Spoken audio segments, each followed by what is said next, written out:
In this state, there are individuals who work for their own growth, and then there are individuals, when they're put on national platforms, they don't do it selfishly, but they look out and reach out to others.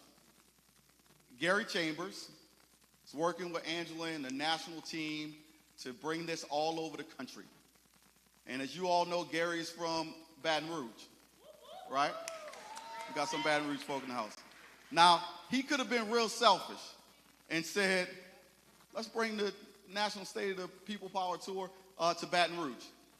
But he knew it was important to bring that thing here in New Orleans because of the significance that we play. So, brother, on behalf of all the people in New Orleans, before we begin and do anything, let's give Gary Chambers a round of applause for his leadership.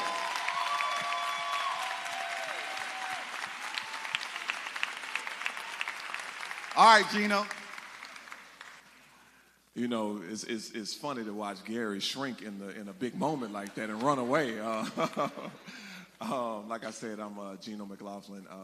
I'm from BR, but all my people from New Orleans, 7th Ward, Uptown, you know. And so it's always good to be back here in New Orleans. We're going to keep this thing going. I'm going to bring up to the stage. I'm going to actually let the panelists introduce themselves, tell you guys a little about themselves. But first, I want to bring up to the stage somebody that you know well, that you've seen on formerly on MSNBC. But in recent times, it was really, really, really good to see our people rally around this sister, rally around her in times when we need it. Because we know in times like this, in times where it's anti-DEI and really powerful black people that will speak up and speak to the times, that they'll do what? They'll attack us, right? But to see our people rally around the sister and really wrap their arms around her. So she's going to be moderating this event tonight. Please show some love for Ms. Joy Reid.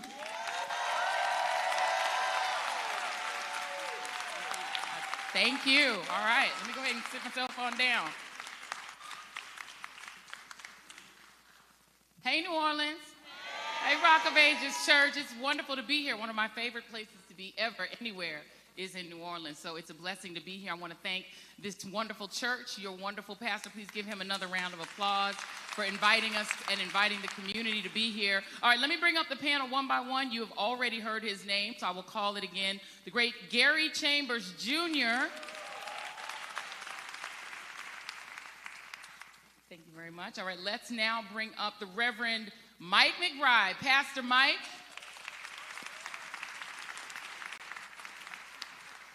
Of Live Free USA. Let's bring up my sister friend, Angela Rye.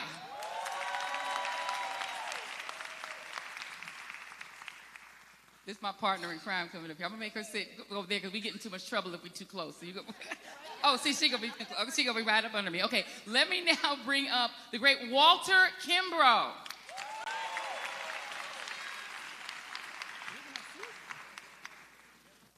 Way to go. Okay, there he is. Let's now bring up Deanna Thompson. DeWanna Thompson. I'm so sorry, DeWanna Thompson. Oh, DeWanna. Oh, I can't read your writing. No. See, that's why I was going to put you on down. No, your writing, does that look like it says? Okay, never mind. I can't read your writing. It's all right. You got it. I know you, DeWanna Thompson. All right. And then last, but certainly not least, you saw him from his activism in Ferguson. I've not seen him since I interviewed him on my Dayside show back in the day. Please welcome the great Tef Poe.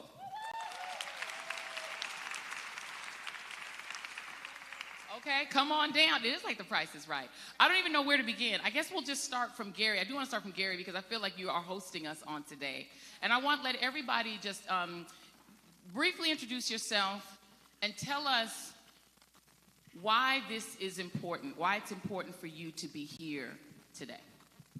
Well, good evening, Louisiana, and I thank you for being here tonight. It is good to be with you. Thank you to all of you for coming to my lovely home, this beautiful city of New Orleans in Louisiana. I think it's important to have this conversation because this is the second blackest state in America.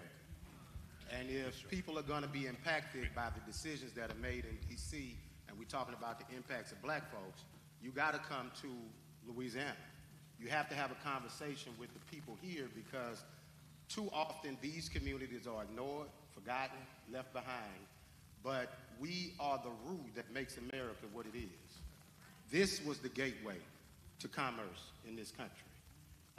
And I think that too often those of us who have lived here, worked here, and loved here have struggled while yelling to a nation that too often enjoys everything we offer them and brings us no benefit on the other side of that.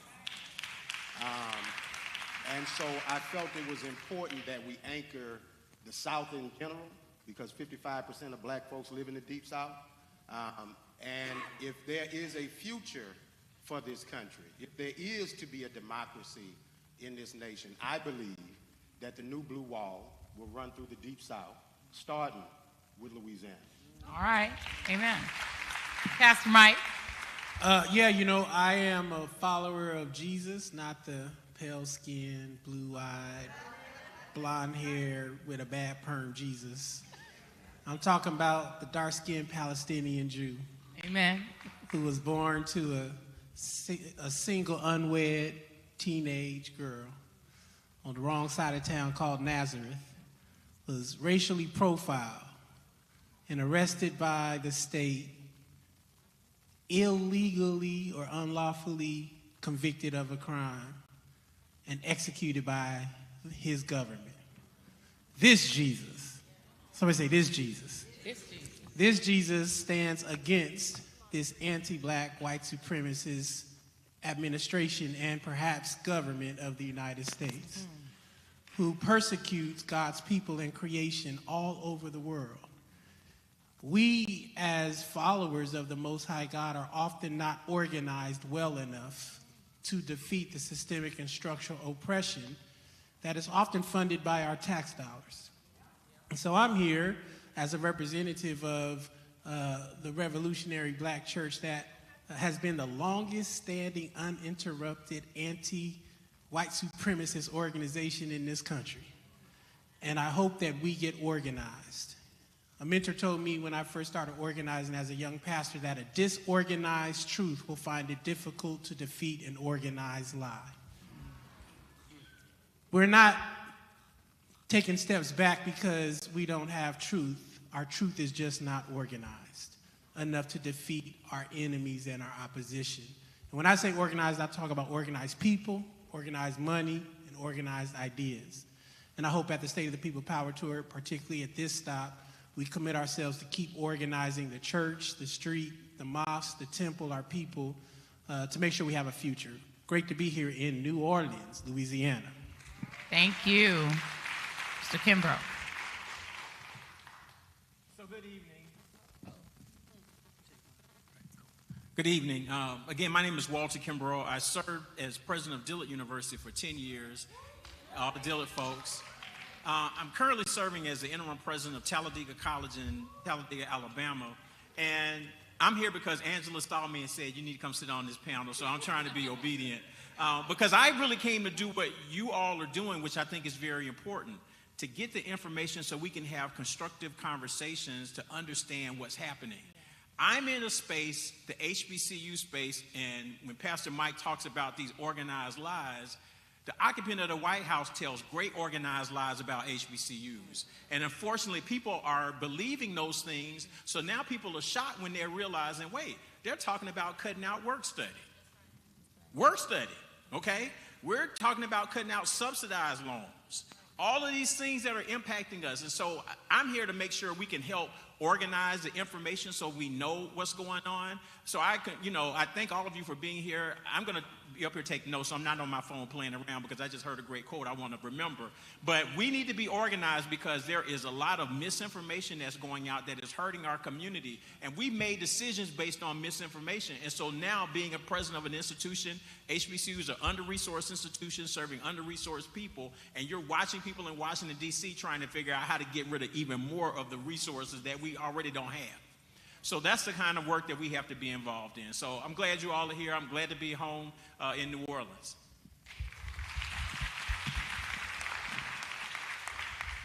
Peace. My name is Tef Poe. My government name is actually Kareem. That's what my mama named me. I gave myself the name Tef when I was like 12 years old. I didn't know what it meant. At that time, it meant Teflon, but I went on to discover that Tef is an Ethiopian grain, and the name actually means food for thought, Tef Poe. So I'm here through many different things. I went to Harvard through a lot of the work I did in my community. I've started several organizations. I could pontificate about all that stuff. But most importantly, I'm here because I know somebody goes through what I go through when I'm alone. That part of me that's gray and the rest of the world might feel it's kind of weird and kind of quirky if y'all can see what I really did in my privacy, the human part of me. I'm here because something bigger than myself has magnetized me to be against the forces of evil on this planet. And I don't really have a choice in that dilemma. That power has been transferred from me to person to person to person for millennia. And I'm just one of the many.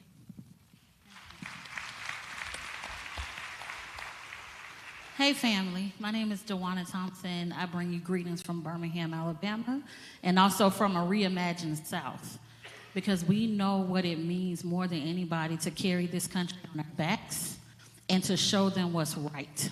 And in this moment, I don't believe we get to liberation, freedom, or anything else without radical collaboration.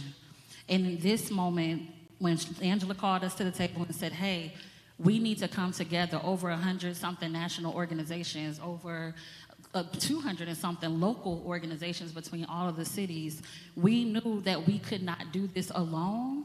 And we understand that there are people who have genius around certain things. Other people have talents, skill sets, but there's a role for all of us to play right now. And in this moment, we need everybody to figure out what that is, because they cannot beat all of us. They cannot beat all of us. And so radical collaboration is what brought me to the table, and it's what I believe is going to help us to win.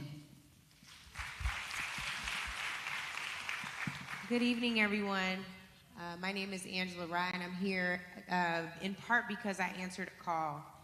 State of the People is about so much more than even the organizations that DT just named. State of the People is about ensuring that when we look at each other, when we see the organizations we represent, when we see each of the people in our seats, we understand that we have every single thing we need. Like many of you all, I've been watching the news and feeling beat down by the news cycle, tired of people flooding the zone, and every time they flooded the zone, the oppression that I saw, that I bore witness to, of my community, of immigrant communities, of people all over the world, I couldn't stand seeing it. So I wanted to answer a call. And fortunately, around the same time that I answered a call, all of my brothers and sisters up here felt and heeded that same call. And that call is to recognize that we do have the power, that we do not have to succumb to any racist government anywhere in the world, and we certainly don't have to allow the further oppression of our people. That means that we have to say yes to what we know is calling us right now, and that is going beyond, going above and beyond the norm. We're all asking people to rise to the occasion, to meet the moment. And the people that we're requiring that of, we're not willing to do that ourselves. So State of the People Power Tour is asking us all to tap into our power source, to tap into God, to tap into our yes, to tap into our gifts, to tap into whatever it requires of us, to tap into coalition, to tap out of discord, to tap out of hatred, and to ensure that we understand what these times call us to do. And that is to be brave, it is to be bold, it is to be aware, it is to not watch our neighbors suffer in pain. We didn't want to start, for me, I don't want to speak for everybody, I didn't want to start with politics. We lose a lot of people like that. There are 90 million people who sat out this last election cycle. I want to go find them. I want to know why. I want to know what's needed and how can we see them. This tour is about going to folks and asking them, what do you need? How are you? And waiting to hear the answer, even if it hurts you. If somebody is telling you that their economic situation is bad, it is not arguing with them about macroeconomics and why the economy is the greatest it's ever been. If somebody can't pay their light bill, and that's what we are doing this week, we started with $10,000 to Operation Restoration. If Operation Restoration could stand and wave.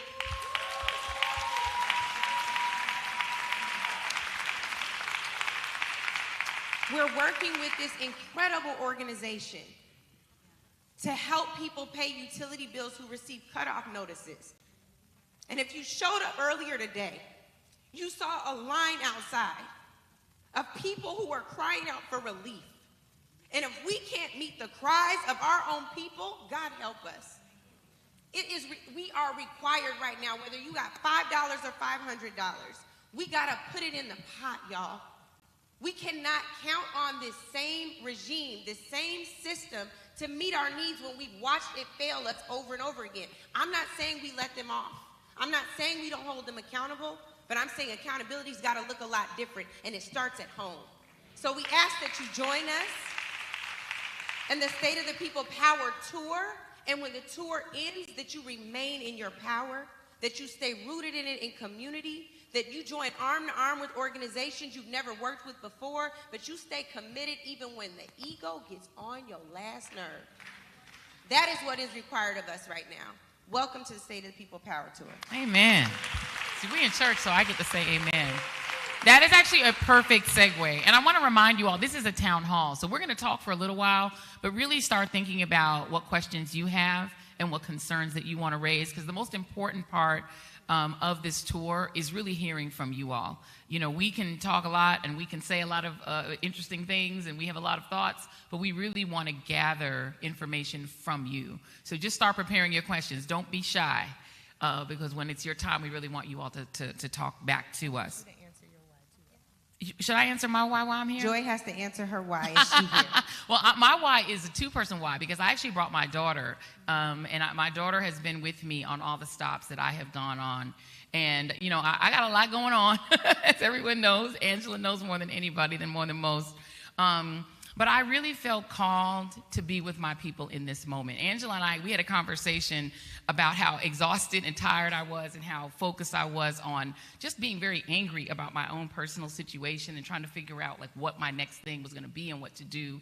But I realized that what really mattered to me about what I used to do for a living was really being able to speak for my people, was being able to speak up for us, that I had the platform for us. And then to me, the most important place for me to be in this moment is to be with us, is to be in community, and to be in conversation with our people. Because we really do not have a cavalry. There isn't a cavalry coming. I think what we need to understand is that, you know, black folks have counted on the federal government to be the cavalry for a really long time. We've believed that the presidency, that the Supreme Court was going to save us. That just isn't true anymore. We really have to face the fact that we are in a real autocracy. We're in a real emergency. This is DEFCON 1. The bad things that we all warned about on TV, they're happening now. And so the reaction that we have to have in our community is that we cannot take it upon our shoulders to save democracy. There are not enough of us to do that. But we can save ourselves. Yes. Right. We can save our own communities. We can stop our neighbor from being hungry. We can stop our families from being homeless. Yes. We can do things even if they're small things. We can not shop at places that don't respect us. Yes. We can not give our money to people who hate us. Right. We can do little things for our dignity to remain intact, for our communities to remain intact. And I'm just I feel really blessed and thankful that I could actually be here in community and that I could bring my daughter. So that at her young age, she can see our community thriving. We are not broken. Yes. Yes. We are just preparing. That's right. Our friend Latasha Brown wrote a really great piece where she said what we're doing is called rope-a-dope. We may look like we're crouching down, but that's because we're preparing to strike. So that's why I'm here.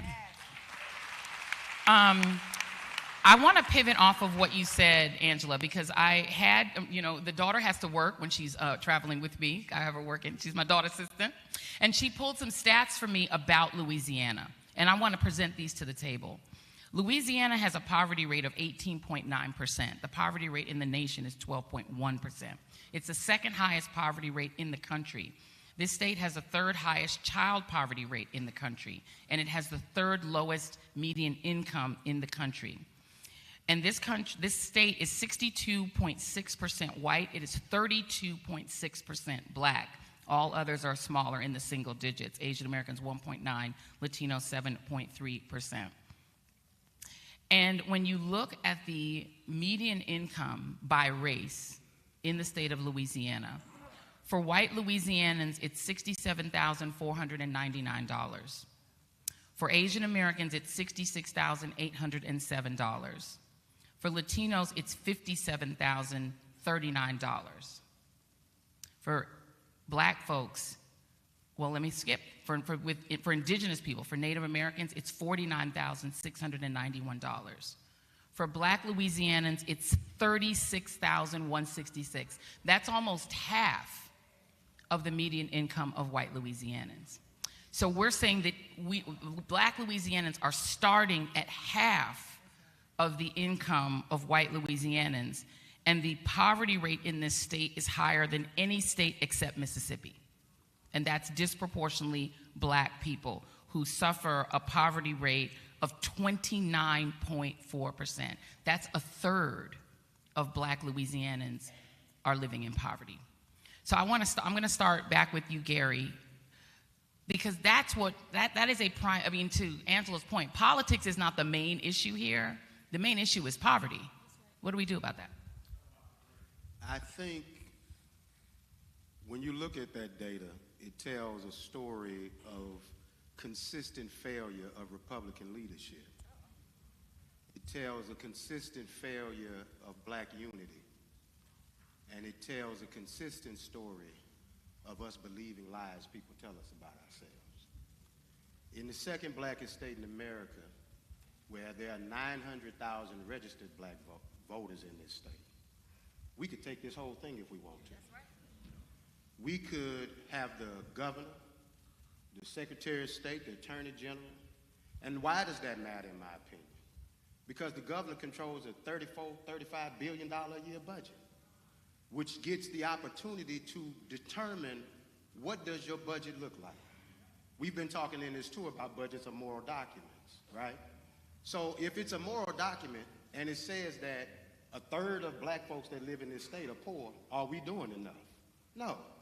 We know that that answer is no. The question I have for us is, now that we know the data, what we gonna do? We have seen us stand up in this recent year, and I do think that we are waking up to some degree. I think that people are at the point where they are tired of being sick and tired. I think that people recognize what's happening in D.C. and they believe that we got D.C. Junior in Baton Rouge.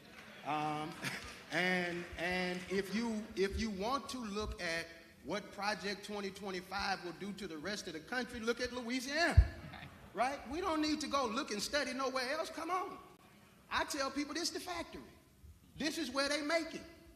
This is where they make all of the jacked up policies that screw over people in other communities that matriculate themselves to D.C. and all of the other states that are screwing our people, right? And I think that for us, these last two elections we just had in Louisiana, and thank you to New Orleans, who showed up in a real significant way. I think 90% of the people that showed up to vote in New Orleans rejected the governor's 4 constitutional amendments. 90% of the people who showed up in this city. And just last week, we killed a district attorney's tax in Baton Rouge, where the DA was attempting to bring policies that would give us a $480 million tax. So that's $500 million over 20 years when you are not reducing crime, right? What we need to be talking about, one, is how do we invest in black businesses, support each other to the degree, because it's not enough to boycott Target. It's got to be investing in our communities with the dollars that we have. It's not enough for us to reject initiatives and kill down ballot initiatives. We got to vote for something as much as we're voting against something right now. And I think that what we have to answer for ourselves over the next year as Louisianans and as black folks, and we ain't got long, I'm saying a year, because What Pastor Mike said is the lies are out organizing our truth. So we need to take the time to really be methodical about the decisions that we want to make as a people. And as we do that, we come out with a strategy for what are we for. And if you are somebody who is not for these things, I don't care if you're black, I don't care if you're white or anything in between those two, I will not be for you. This has to get to a point of policy, not personality for us as a people too. Because every data point you gave leads back to a policy failure that is impacting the lives of black people in this state. So today, I spoke with a brother who's a lifelong Louisianan who was talking about East New Orleans, and the plans that corporations have for it to remove black people, to move them out of where they were redlined in the first place, because now that is a development zone that is desirable for Disney and other corporations that want to build something there. So we're seeing, Pastor Mike, displacement after displacement, and we know already we are 20-year anniversary this year of Katrina. And so people were already displaced to Houston, where they're now being displaced again, because that's now a desirable development zone. You see, we just keep getting moved and moved and moved. When something like that is happening, we're talking about standing up against big business, big corporations, big developers. Where do we even start to think about fighting things like that? Well, I think it's always important for us to take seriously that if we see ourselves as powerless, then we will never be able to fight the powerful that we perceive. And I often think there's a great, sermon I've heard preached over and over again of when the children of Israel were attempting to get into the promised land, and they sent some spies over, and 10 of the spies said that we see ourselves as grasshoppers, and there's some giants over there. And only 2 of the 12 actually saw themselves as able to defeat the enemies or those who were literally in the promised land. And so I think the first revolution is always an internal revolution. If we don't believe we can win, then you won't win. And I want you to think about the kind of enemies that our ancestors fought and won. They had less than we had. I'll never forget some of the churches we've organized here in Louisiana over the years, and always reminded of how our people organized in basements of churches under candlelight. They didn't have these screens. They didn't have this technology, but they believed that they could win. And so the believing is the first step, and the second step is we must bridge our differences.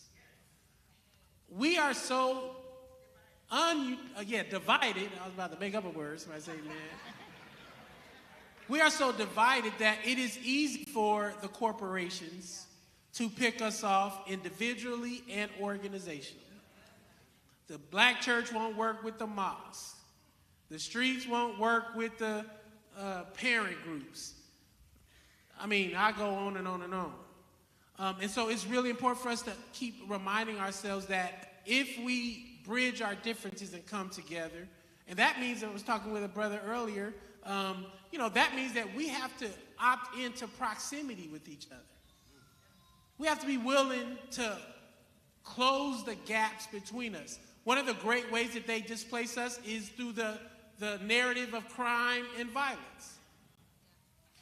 Folks will spin a narrative in everywhere, in about a couple dozen cities all across the country. There are Instagram accounts that are committed to posting crime videos about your city, and they'll post videos about crime that ain't even in your city. And while crime has been going down, violent crime has been going down in every major city across the country because of the billions of dollars many of us organized to get community violence intervention and public health intervention strategies in cities, most cities will believe crime is going up. And we asked this question in our earlier session: if crime and violence is such an issue in our neighborhoods, why are white folk trying to buy your house? Why is Disney trying to come set up a business and tell you to go live out away from clean water, transportation, give you a bigger house and you can't even get into town for your job? So we have to defeat the narratives that what we have and where we are and who we are is not enough. We have what we need. We have to organize ourselves. We have to fall back in love with one another. And most of all, we have to believe we can win. Repeat after me. Say, I believe. I believe that we will win. My God, Jeff Post, St. Louis. I learned it with him in Ferguson. Somebody say amen. Speaking of that, I want to come to this end, Angela, because that was one of the challenges of organizing this. I mean, I think people forget how quickly we went from that 24-hour stream that felt like it was 4 months ago, but it was like 3 weeks ago, it feels like. It was really recent. It was in February. And then we had to try to get unlike groups and groups that didn't work together traditionally and people and, influencers, all kinds of people. Can you talk about the organizing strategy of getting this to happen, of making this happen, and what that can teach us about how we can organize going forward? Where is Emil? Hi, come up here. Emil Washington, everybody. I'm someone who does not believe in taking credit. That is not mine. And so I want to shout out Emil and Gary, who have worked tirelessly, along with other local committee members. Who are the other local committee members in the house? If you could stand. We shouted out Operation Restoration earlier, our workshop leads. You can keep clapping it up. Thank you, ladies. Everybody who tabled here. Absolutely. Everybody. Yes, our violence prevention folks. Keep clapping it up for these folks. Thank you so much. The strategy was understanding that we all have a lane, that we all have a role to play. That we are not all called to do the same job. But I do, where did Emil go? Oh, he's down there. Hi, can somebody pass Emil a mic? He needs a mic. Emil, talk about the strategy here in New Orleans, which is your home. Yes, ma'am. Thank you. The strategy is, no strategy was needed. The work was already happening. So we wanted to tap into those who was already doing it and elevate them.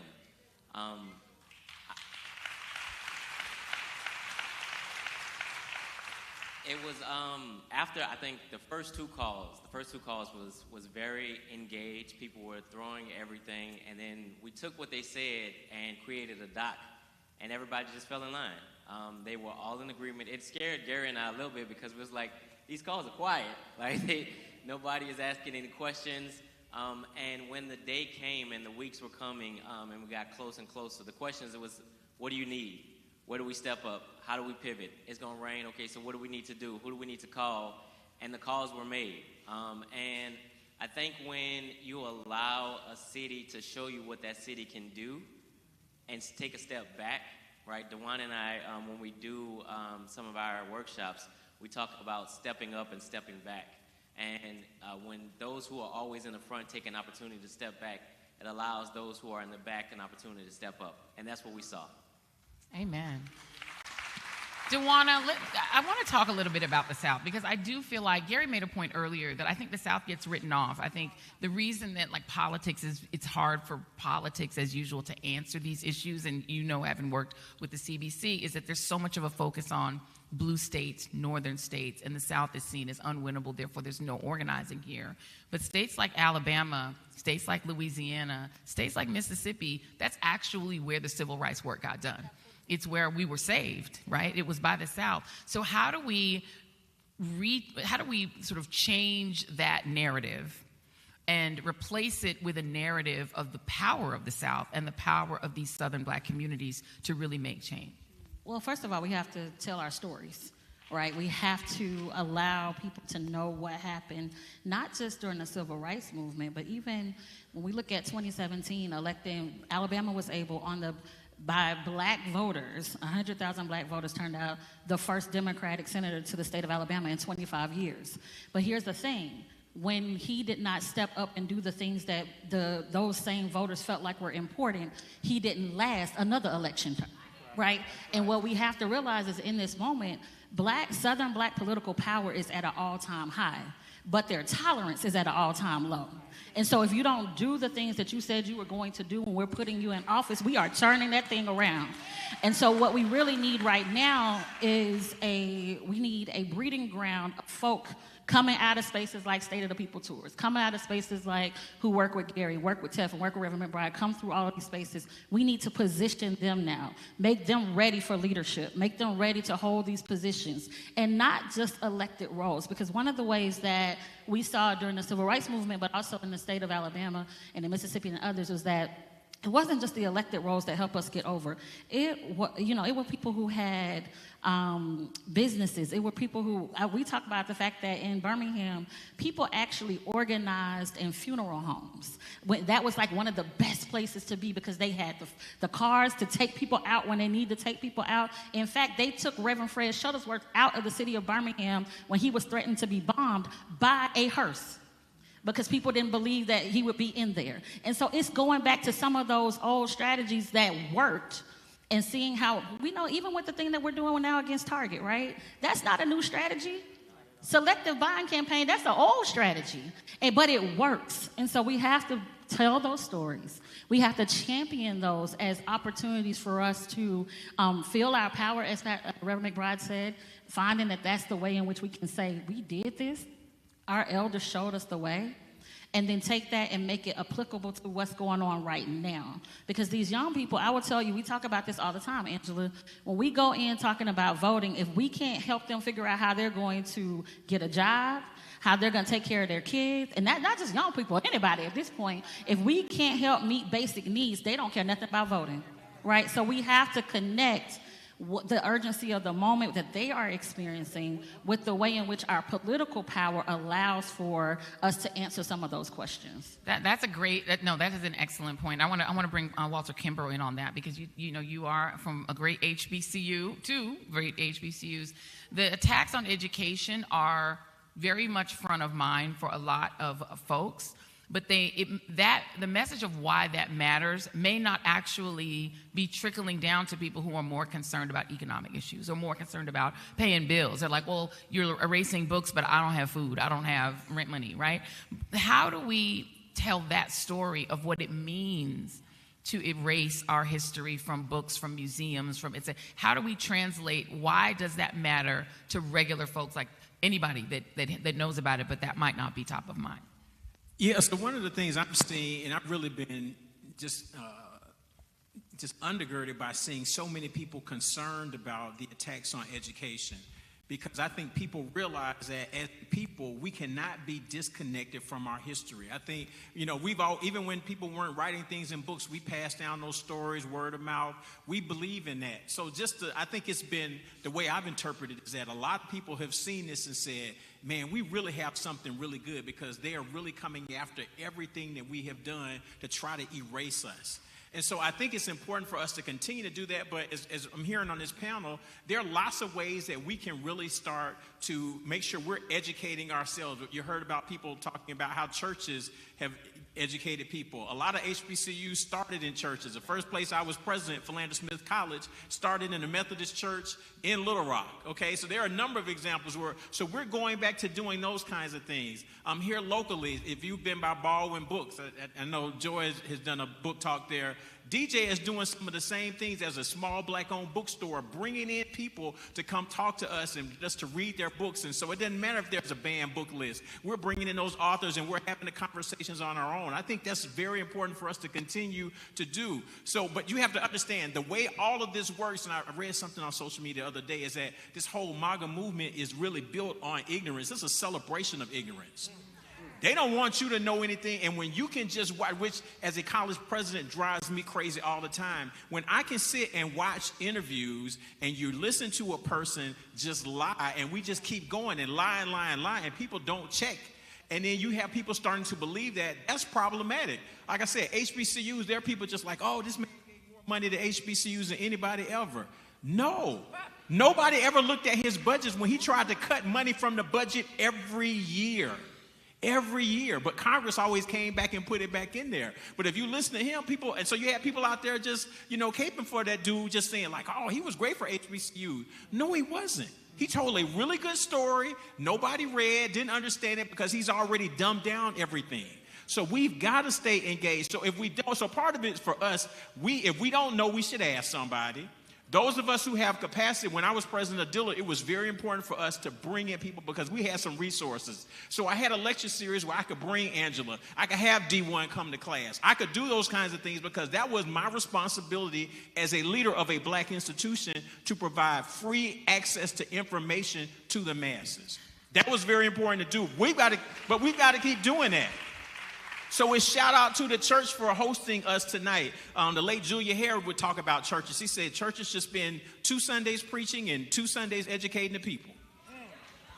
This is part of this education. This is what the church is doing. So we all have to understand that. So it's not always formal education. It's not just going to college and all those things. It's informal education like this, because in a setting like this, you might hear something to say, man, let me go, I heard this. Pastor Mike said this. Tef Poe said this. Angela said this. Let me go do some research. Everybody now doing their research. So let me go do my research, even though I'm going to tell y'all, be careful with AI, though. Because with AI, it depends on what they're using, because I've seen things on AI that are completely wrong, but it depends on what they're using. So AI can also be a perpetrator of misinformation, okay? So that means when you really do your research, you need to check several sources and not just whatever Grok or whatever comes up with first, okay? All right, I'm gonna stop you only because I want to make sure that we have time for questions. So if you all have questions, please come. You can line up at, I guess, this microphone. However, what I do want to admonish you is your question needs to have a question mark at the end of it. It should not be a statement, and it should not be a speech. And while you're, go ahead. I'm going to let you go first. Go ahead. Wait, what happened? Oh, I want to acknowledge, before we get to your question, D1, can you please stand up? D1 is from here. This is your home. So if you have something to say, if you want to line up at that mic, I'm going to make sure that you get something to say as well. All right. Question. Good evening, everybody. My name is DJ Brunius, and I'm glad that Dr. Kimbrough is here because my question is in the education space. So I'm an HBCU grad, went to Xavier University, and after I graduated, I went on to medical school, became the first doctor in my family. This sounds like a speech. It's not a speech? Okay. I graduated with $257,000 in debt, though. Mm-hmm. Okay?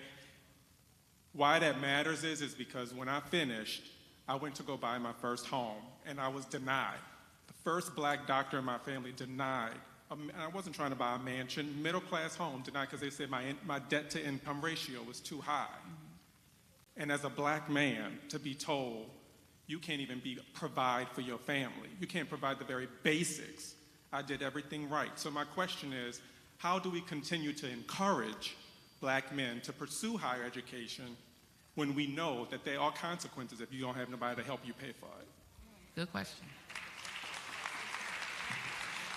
Mm-hmm. So this, once again, this becomes an opportunity for us because I'm trying to make this short because George's making sure we get everybody to hear these voices. Yep. This has been a long-term plan to move education from being a public good to a private good. Ronald Reagan federalized this in the 1980s. So now you're seeing it on steroids. And so once again, when we had an opportunity to elect and you had Biden who's saying, let's do loan forgiveness, that disproportionately impacted us. But there are people who are saying, no, we don't want to do that anymore. So, I would just tell everybody, follow Gary, because Gary keeps giving us the numbers. He tells us this is how many people we have. If we have enough people to vote a certain way, we can change all of these things. We just need to make sure we have the people in power who then have the access to say, this is what we want to do with our money so people can go to college. It's very important for us, so we have to be able to do that. Next question. Hi, I just want to, my challenge or my question that I bring as a healthcare provider in the areas of healthcare disparities and what's going on in the city of New Orleans and in the state of Louisiana. I want to ask the panel, me as one who wants to be extremely active in this movement. I'm here. I'll say whatever I want to say. I work for the largest federal healthcare system, and they've already given us the statements, what we could say and what we can't say, and threaten us about our jobs. Well, I'm one of those, you can't threaten me. I'm here, and I do it every day. But what are our strategic aligned plans that we, as the people out here, can walk away I can get up in the morning, or I can get home tonight. I can blast out to my friends on LinkedIn, on Facebook, to my church, to my neighborhood. What is the plan? What do I need to say? What's the next step? What do I need to do? Gary, you brought me here because when you broke down the election one night and you gave us the numbers, I'm a numbers person. I see fraud, waste, and abuse way beyond Dodge, Doge, or whatever the name is, every day, and I have confronted it to the space, in the space, as sometimes the only black professional in the room. What is the plan? Put it down on paper. Give it to me. Tell me what my accountability is, and I'll do it. Thank you so much. I want to offer something to you that I think is very tangible. This week, we released the first 5 of 28 and counting black papers from State of the People. We're not calling them white papers, they are black papers. They are policy papers from everything from entrepreneurship and the economy to healthcare to veterans' rights. It is across the board. It runs the gamut. We have not foreclosed on the opportunity for other people to contribute to the black papers.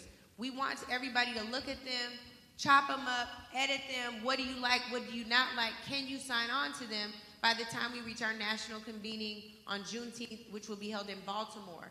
We want people to then be trained to run for delegates within this infrastructure that we're building to save ourselves, Joy Reid. But the black papers are an essential part of that. That is our policy foundation, and we invite you to consider those, my sister. Thank you. Next question. All right, I need y'all to hear me out. I am Aquanetta M. Barnes, that you hear on TV all the time. She black, she white, she this and that. I've come up with a lot of patents that is over there at Xerox. The way the heart going to the core, the alarm systems in the cars, the way they putting out fires. I did Pearl Gulf War, okay? I've been fighting for years. Yes, it's been over 30 years. I know that because that's long I've been fighting. I'm 72 years old now, okay? And I've been fighting like I've been fighting for myself, and that's what y'all talking about. A lot, even more patents and ideas. Drugs, putting drugs and craving into remission because it's the craving that causes them to keep going back and over again. I am she. She black, she white, dad and her. That's why I didn't kill her. I am she. They knew all along I was black. They didn't pay me. I was here in New Orleans because then I could have blessed a whole lot of you all. And they know what I was going to do. They keep you on minimum wage because you're a slave. Means you got, like Stevie Wonder said, you're working for the city. You get that little bit of money, you got to pay your bills, and you got to go back to work again. Instead of raising minimum wage to make people salaries more pleasurable so they can enjoy going to work, what are we going to do about all that? Because they're constantly stealing from now. Blacks are helping them steal from us. Because they think I ought to be white too. And I'm here on minimum wage. Yes, all ma'am. that I've done, I could have blessed many people, but they knew that. They Thank knew you, that they had ma'am. their faces. So what are we going to do? I am she. And I've been her. And I'm right. female. It was saying I was transvestite. All right. I've been a female for 72 years. Thank you. I want to try to get more questions in, so I'm going to let the next question come in so we can probably compound them a bit. Go ahead. Hi, I've been listening. I'm Marla Jefferson. I'm here from New Orleans. I've been here all my life. And those statistics that I'm hearing are just, I mean, we knew it because we're experiencing it. My question is, what does winning mean to all of you? Because you keep saying we need to win and we have so much to go so far just to get to where others are. And winning to us, it sounds like you're just saying survive, survive, survive. We want to do more than just survive in this. We want to win. So what does winning for Louisiana especially, and in New Orleans, mean to all of you, and how long is it going to take us to get there? I'm going to ask Tefpo and Gary and also Emil real quick. Very quick, though. Well, I'm not from New Orleans, but due to slavery, some of my family is. And for me, that's a part of the answer, understanding that the dilemma that they have in Chicago is the same dilemma that they got in St. Louis. It's the same dilemma in Mississippi. It's the same dilemma everywhere. It's the black dilemma. It's a collective dilemma. And for me, winning doesn't always have a political answer, because I'm here to try to change lives, transform lives, and sometimes I got to meet people where they at to even be able to do that. And in the political context of the way, the only thing that you can fight a mass movement with is another mass movement. And I think a lot of us got to realize that MAGA is a mass movement. When Barack Obama and Michelle Obama was in that White House and they was dancing and people was in the club, my president is black, my Lambo is blue, you know what they was doing? They was meeting. They was meeting to assure themselves that that would never happen again. And sometimes we get too caught up in the escapism of the moment, the glitz of the moment, the glamour of the moment. We in a culture war, we in a historical war, and we in a genetic war.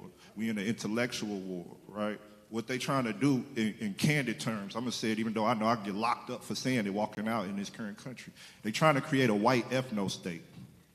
And people are afraid to actually like verbally say like they're trying to create a white ethno-state. So that means that you don't exist in that context of what they're envisioning the future to be, right? So you are envisioning a world that they're not envisioning. So that means you are diametrically opposed to their ideas. You are diametrically opposed to their religion. You are diametrically opposed to their God. You are diametrically opposed to their analysis of this society, of this world, and what should become of your children. Now that you know that, do you just go to sleep at night and count the sheep, or do you wake up with the intent to do something about it, right?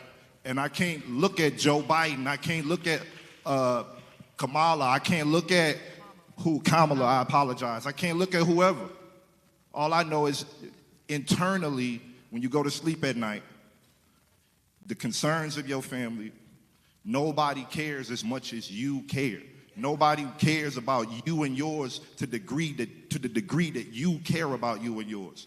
And I believe that we are a part of a collective human family. But I didn't get there by not studying history and not propping up examples of what this actually is. And a lot of us are not looking at the right textbook to understand what this actually is. Some of us think this is something that is not. And in the religious context, I'll close with this. As slaves, we couldn't read, right? And a lot of people think we couldn't read because they didn't want us to come to some supernatural understanding of it. No, the Bible onboards you to read other radical texts. The Bible onboards you to read other radical revolutionary books as a slave that says, oh, snap. If this say this, then what do that say? And I'll just leave it with that. It's already in you if you choose to continue. We are running out of time. It is 3 minutes to the end. So I definitely want to have Emil, since this is your hometown, tell us very quickly, how does winning look for New Orleans? We have to define it for ourselves, first and foremost. I think we're trying to win and eat the whole pie as opposed to taking it slice by slice. And so we have to figure out collectively who plays what role and then define that and then take it step by step. I think what we've been trying to do is go for this unattainable goal as opposed to making something more realistic, right? We just had a win that people didn't think was realistic. And once we understand the numbers and how we can unify ourselves and come together, more wins are attainable from a political space.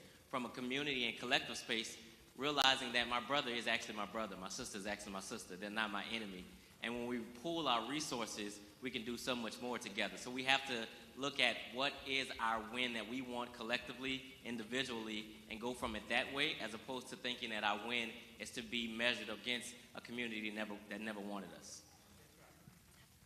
So we are 2 minutes until we're going to start the town hall with elected officials. Gino is going to transition us back to that, but now our last couple of minutes. And if you're standing, please hold your question for the elected officials so that you're going to be able to ask them. We want to make sure that you do get your questions answered. The elected officials are going to take this dais. I think you'll be able to direct your questions to them. While we close here, I just want to let Gary answer that question as well, because there is a question of what a win looks like. I want to directly get to several things that I think we have to be more thoughtful about. You all have a mayor's race this year, okay? Everybody's having a conversation about two candidates. I ain't calling no names tonight, but it's two candidates, okay? The folks in this room, no matter what side you're on, you need to define for New Orleans, for this city, What are the policies that you want to see the next mayor implement? Not what they want, not what's in their plan, but what's in your plan as a community. That's how you win. Number two, this is the second blackest state in America. You got legislators here, every one of them appropriating money. You need to find out, is the money being appropriated to your neighborhood? That's how you win. Another way that you win is contracts and procurement at the local level. When we talk about contracts and procurement at the local level, both of those candidates need to determine for you, as black people in this community, what percentage will black and minority-owned businesses make from the city of New Orleans under the next administration. For the government, we need to ask the legislators that are here, what are you fighting in percentage dollars to get to black communities from this governor? We know we can't get him to change every policy we want, but we know that capitalism is something they understand. And so if they understand it, we can't allow them to capitalize on us and not go to the table. That's your money. That's your money. So the plan, in my opinion, is get down to the basics of determining what you want as a community and demanding that of the people this year. Don't wait till next year. Ask those two people, what are you going to do financially for my neighborhood? What are you going to do financially for the businesses in this community? Because I trust the brilliance of black people. If you put the resources in the hands of black people, they will transform their own communities. Please thank Gary Chambers Jr., Reverend Mike McBride, Angela Rye, Walter Kimbrough, DeWanna Thompson. Thank you all very much. I'm going to transition. Oh, and Tefpo, and Dr. Walter Kimbrough. Joy Reid. And I'm trying to read my own handwriting as well. I'm going to transfer it back to Gino. He's going to take us to the next panel. Thank you all. All right, everybody. Make some noise, everybody. Make some noise. Everybody, if you guys are still in line, y'all can actually stay right there. We're going to give you guys an opportunity in about 10 minutes to actually ask questions of your elected officials. Again, thank you guys so much for those incredible, powerful words. Make some noise one more time, everybody. All right, since I know we are pressed for time, I'm actually going to go ahead and call up our elected officials that are going to be on this next panel. Bringing to the stage State Representative Edmund Jordan. State Representative Edmund Jordan. We got Councilman J.P. Morrell. What's up, brother? We got State Senator Joe Bowie. I think we got State Senator Royce Duplessis in the house as well. If he's not, he will be here. He'll also be joining us as well. We got State Rep Delisha Boyd. And so what we're going to do right now is we're actually going to turn it over to our elected officials. We're going to give each of you 2 minutes. And you guys are going to kind of give like a state of the state, a state of the city. We're going to start with ladies first.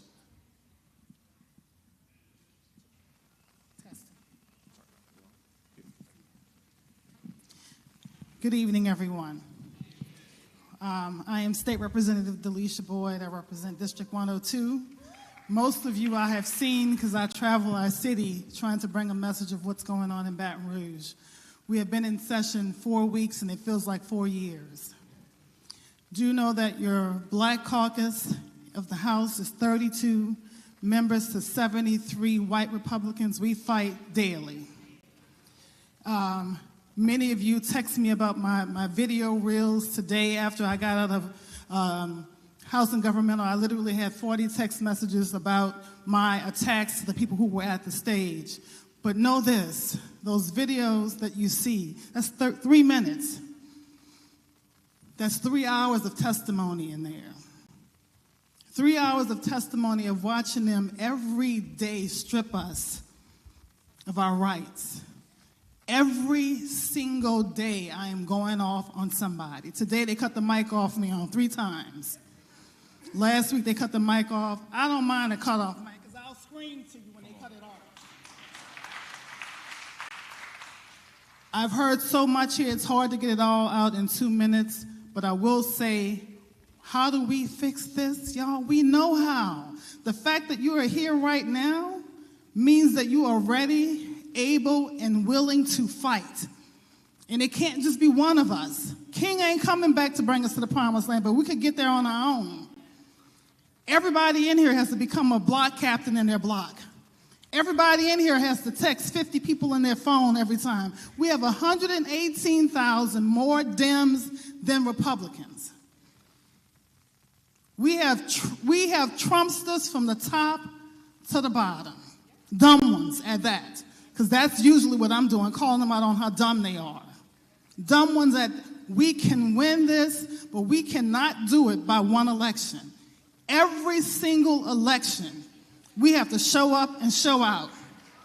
Because I'm fighting, we gonna fight. I don't mind fighting. I was born here to fight.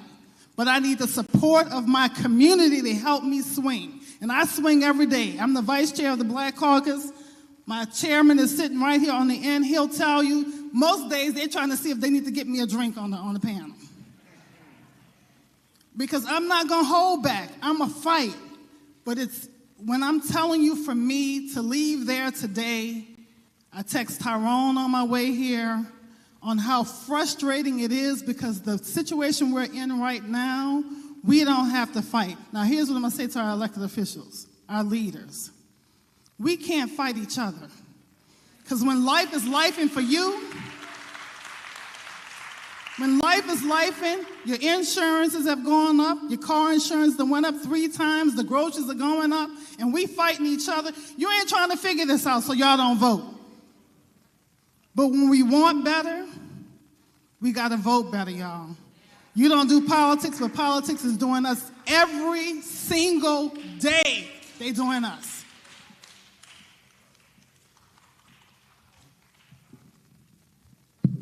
Good afternoon. I'm Joe Boyd. I represent Senate District 3, which is parts of Orleans Parish and St. Bernard Parish, but includes Gentilly, Pontchartrain Park, New Orleans East, and 7th and 8th wards. I'm a longtime servant leader. Was former chancellor of Southern University. Retired in 2013, went to the state legislature because I was concerned about what was happening to public education, to what was happening with the privatization of public education in the state in general, but Orleans Parish in particular. We're the only all-charter district in the world as a result of an experiment of this state. So I'm here to answer questions, to tell you what's happening, what we've been doing, what I've been doing, and what we've been doing collectively to fight that, and also share with you what I know this movement is about. And we will win.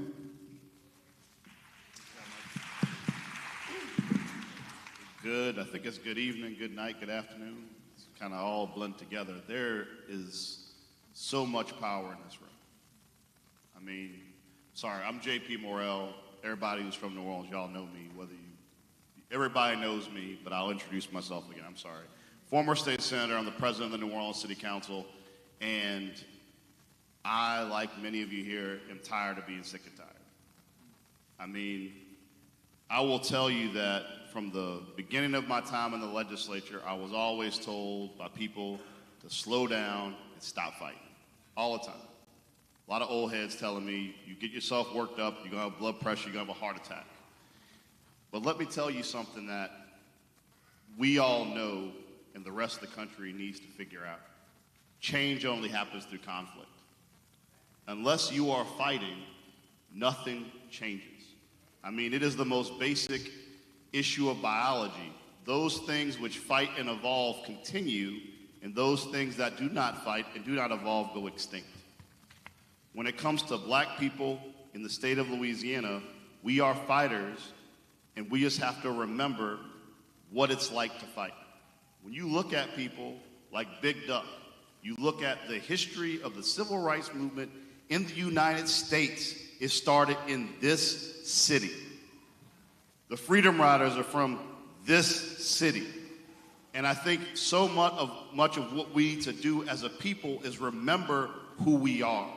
We are the fighters that change things. In this state, New Orleans is really kind of a microcosm of the future of America. We are a blue city in a sea of red.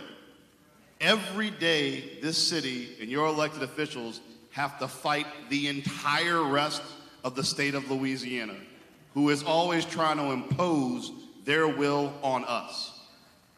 Honestly, when I saw the outcome of the election, one of the first things I thought is, now the rest of the country will know what New Orleans feels like. We've been in it, and we're ready for it. We're here for it. And the gains we've made in the city in the last few years, when you look at funding early childhood education, we did that locally. We taxed ourselves. When you look at the fall of violent crime in the city, we didn't do anything different when OPD has been on a consent decree for a decade. What we did is we started funding our nonprofits, we started putting social workers in school for our kids, and we fixed our own problem. We as a city, we know what needs to be done. And as an elected official today, I'm here to hear from you. Thank you.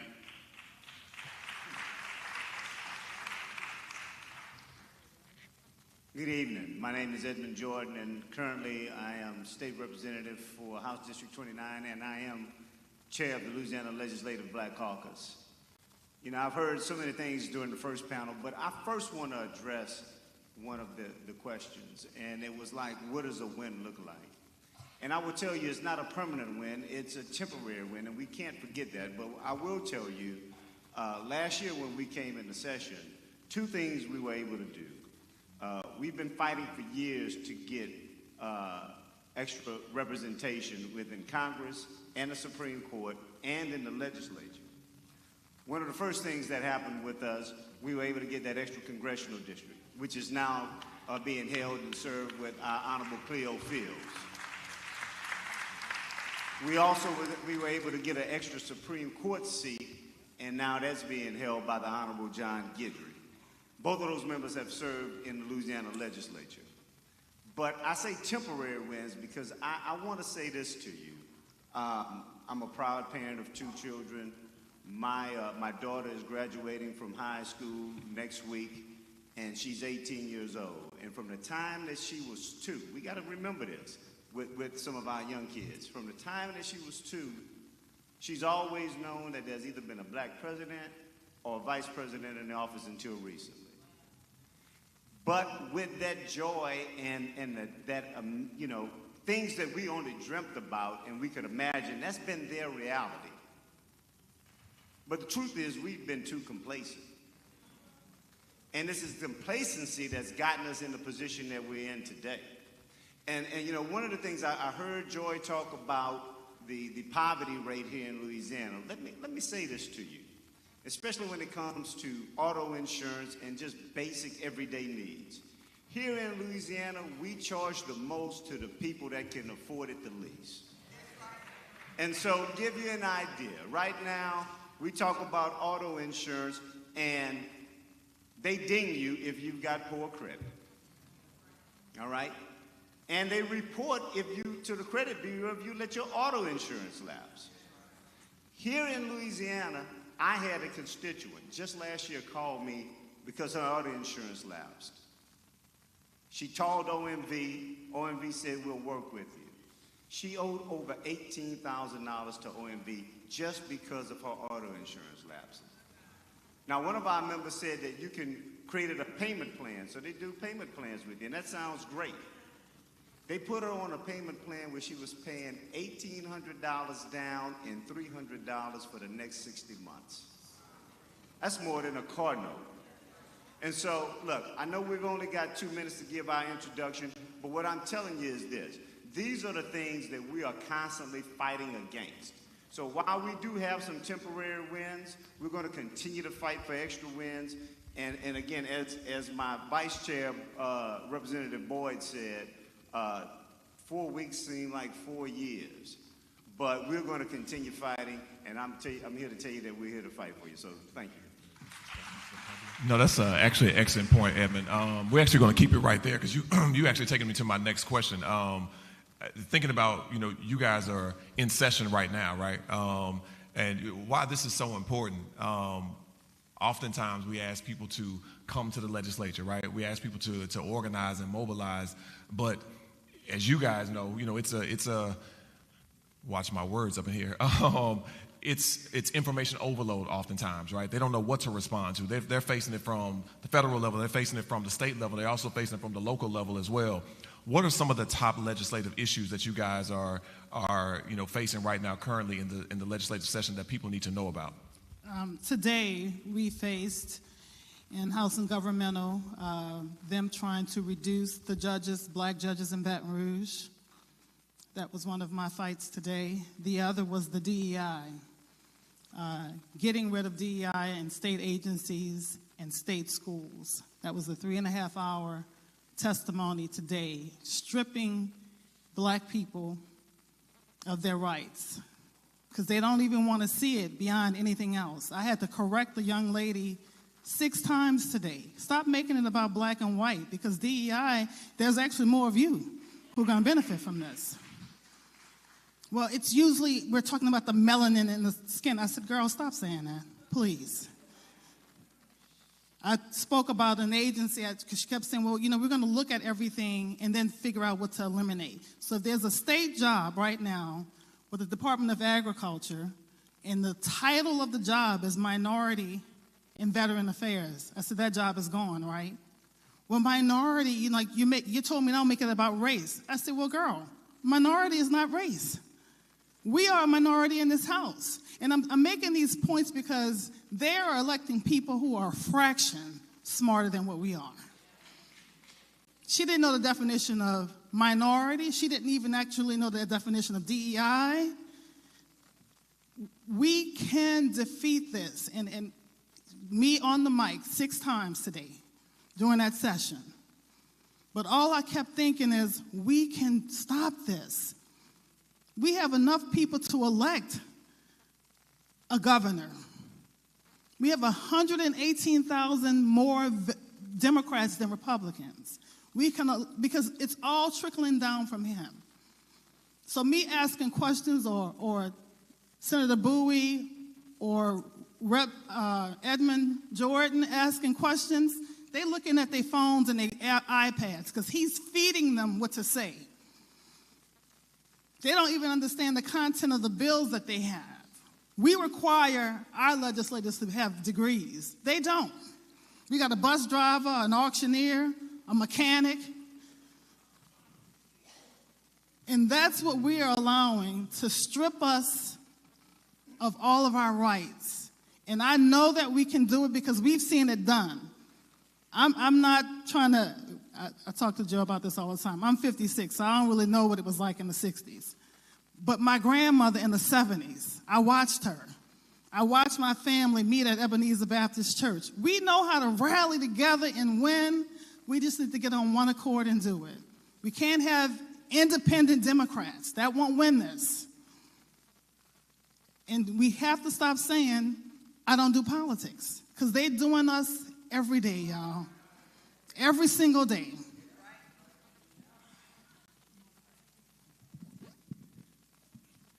If you all are familiar with Project 2025, right? 900-page document, 90 pages of that document is a strategy to privatize public education. The place in this nation which is the #1 place to study in that experiment is Louisiana and New Orleans in particular. As we speak, in New Orleans, as I said earlier, 99% of our public schools are charter schools. In Louisiana, by law, that was an experiment. What the state has done to us is I equate to what the U.S. Department of Public Health did in the Tuskegee studies, because it was a state entity, it was research, but they lied to the people. Now, here's what's happening right now as we speak. And I have a bill that attempts to hold the state accountable for a 20-year experiment that has proven to be flawed, failed, illegal, and discriminatory. And it's all at the expense of our children and our community. We have no more neighborhood schools in this city. Neighborhood schools is more than brick and mortar. It's a support system. It's how parents used to just walk to the school to deal with their children. And other community organizations, the churches and others, would work with our children to provide and get that knowledge, values, and skills. What we have today is a situation where our kids are not just being miseducated, but they're being uneducated. And when you look at juvenile crime, Stanford in 2019 did a study to look at this so-called experiment. We're more segregated than ever. And when I had the legislative order to look at where in the state is this experiment being held, out of 67 districts, it's in 3 districts. Orleans Parish, 54%. East Baton Rouge Parish, 19%. Jefferson Parish, 7%. The demographics of all 3 of those districts is a majority black district and some of the poorest kids in the state. The other 64 parishes, if they have a charter school, have no more than 1, 2, or 3 schools. Now we introduce something called educational savings accounts. That's where the state now will give public dollars to individuals to send their kids to private schools. So what is happening here is the dismantling of public education. Now, why is public education important to us? Because we can't talk about economics in our community if we're not preparing the real future for us to be able to have the knowledge and skills to be able to provide for themselves and community. The win that somebody asked about in terms of what it looks like, we take our schools back. That's what we must do. We gotta take our schools back. And what we have done is to bring them back to New Orleans, but the charter law says that all of those charters have autonomy, got their own boards. So our elected school board has no governance authority whatsoever. And by the way, when they did that, they took your democratic right to elect a school board member that has what constitutionally every other district in this state has. We got to be very mindful of what is happening in public education. Those are all excellent points. So 2016, I was outside. We had jumped off the porch 2016. We were protesting. We are boots on the ground. But what I learned during that time period is that we couldn't change much unless we also changed policy, right? And so what I'm going to invite you guys to do, some of you guys are already standing. I invite you guys to come back up, ask some questions of our council members, of our legislators, and we talk about some of the things that you guys want to see change in your neighborhoods and your communities. Introduce yourself.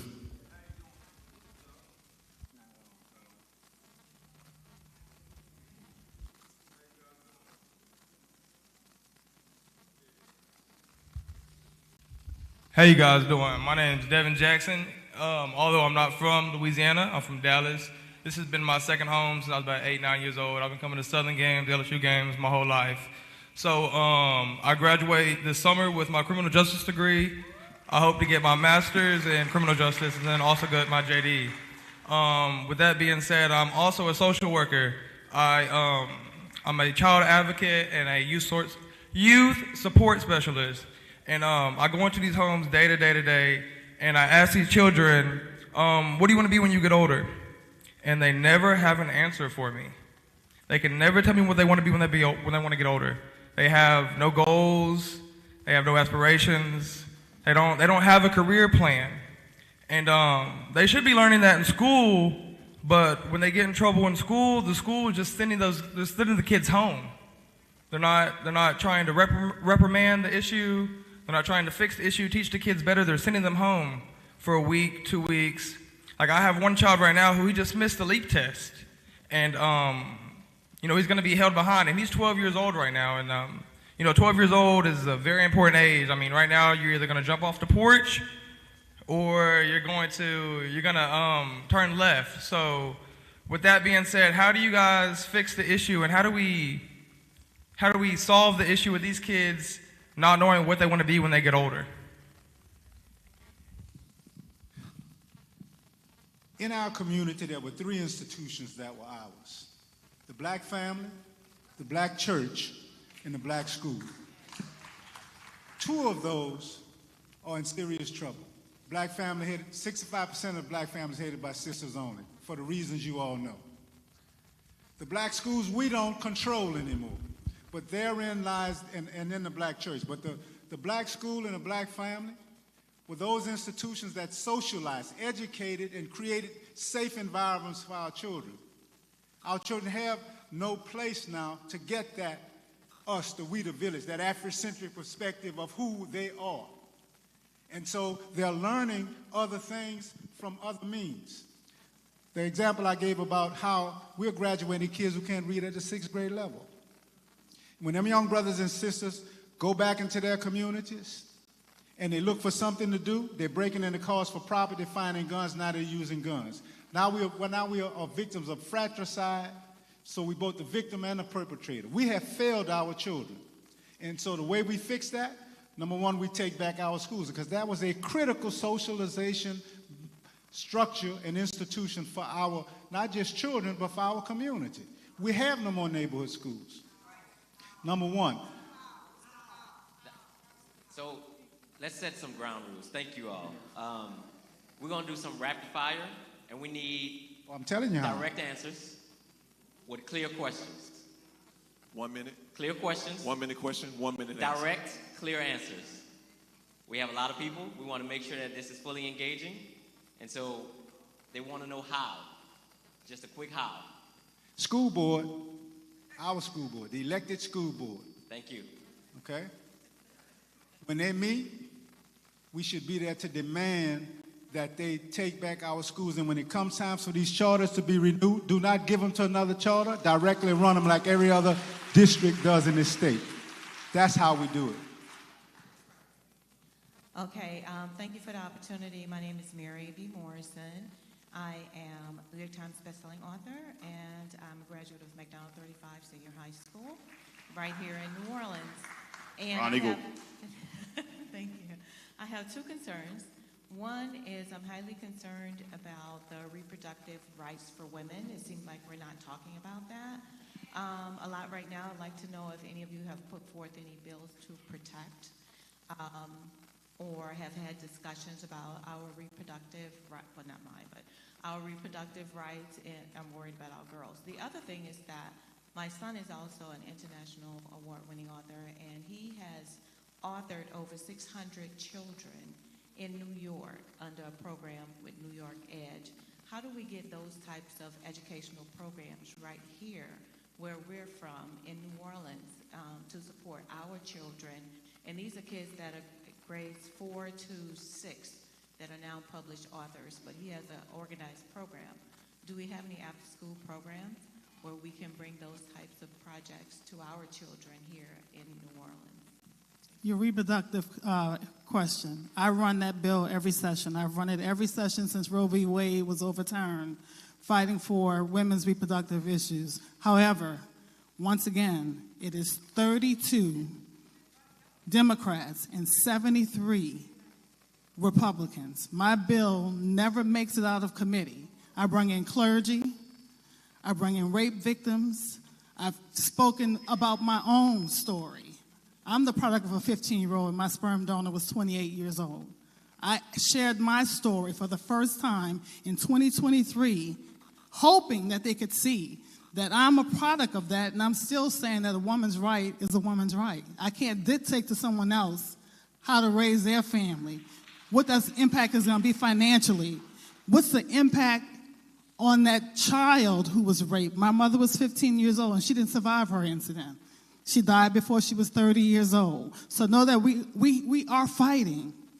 We are fighting. And your next question about children after school programs, it's funding.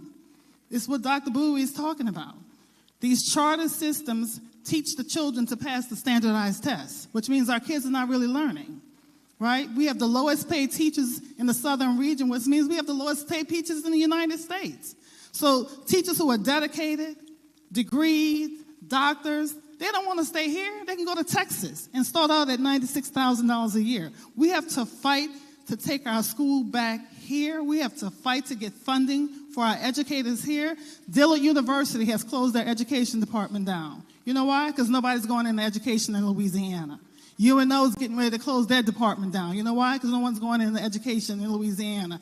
They don't want to pay the children. They don't want to pay the teachers to teach the children. It's slavery all over again. That's what that is. Don't educate them, because then they don't know what to fight for. We want everything that you want. I want it for my children and my grandchildren. All I'm saying is help show us up to fight it. Okay, so thank you, Rep. Boyd. We're going to get a few questions at once. and then a few answers at once so that we can get as many people in this process as possible. And again, let's be mindful of our questions. Let's be mindful of our answers so that they're actually answers. Thank you. And listen, here's what we also want to, just to make sure we get a couple of people in there, we're going to throw it to State Rep Jordan and then also Councilmember Morrell as well. All right, my name's Reggie Ford. I'm a local artist and activist. All right, got the perfect panel up. I agree, we got to take the schools back. But thank you for everything you've been doing, JP, with the council, investing in these kids. Now, another step we need to go with these kids, we don't have a win until we win our kids back. And the way we could win them back, I think, is to get some of these kids off these drugs. So when they go into these schools, their mind could be receptive to these lessons and they'll have fewer behavior problems. The question is, what's the best way y'all could eliminate some of these CBD products that's in all these little gas stations now? All these gas stations are operating as small smoke shops. They have drugs, CBD products at eye level, where the kids are, where the snacks and food used to be, sometime right next to it. So I'm wondering what we could do on that level as far as get some of that off the shelves and out our cities and out our neighborhoods. Well, first off, thank you, Reggie, for everything you do in this community. He's a soldier. When it comes to the issue of regulating, because as you know, we've known as a people that when it comes to alcohol, when it comes to drugs, when it comes to the availability of it, every corner store is in a black neighborhood. When you go to neighborhoods that don't look like us, they make sure those stores selling those kind of things, they're very heavily regulated, but in our neighborhoods, they're not. What I can tell you as a former legislator, as a council member, is that when it comes to regulating those type of facilities and those type of products, the way the law typically works is that you have to do at least as much as the state is, but they usually allow locals to do more if they want. So as a council, we can and we will go and do more. As far as working, ATC, as long as you make the call, they show up. But it's an issue of, and you know this, Reggie, from being in New Orleans, there are plenty of times where local government has tools to fix things and local government doesn't do its job.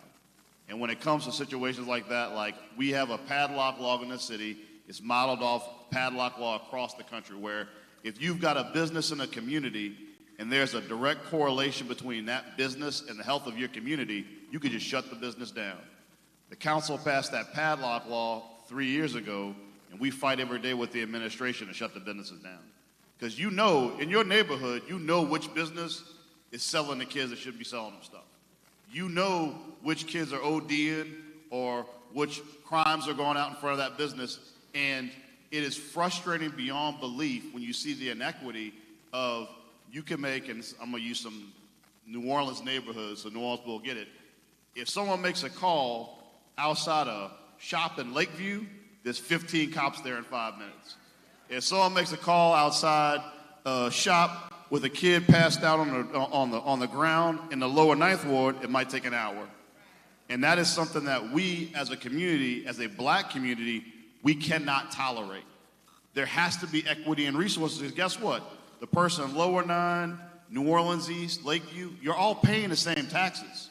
You are entitled to the same resources. So we can solve that, but we have to decide to solve it. And so, look, I'll do this because I know Gino is going to look at me and say, keep it to a minute.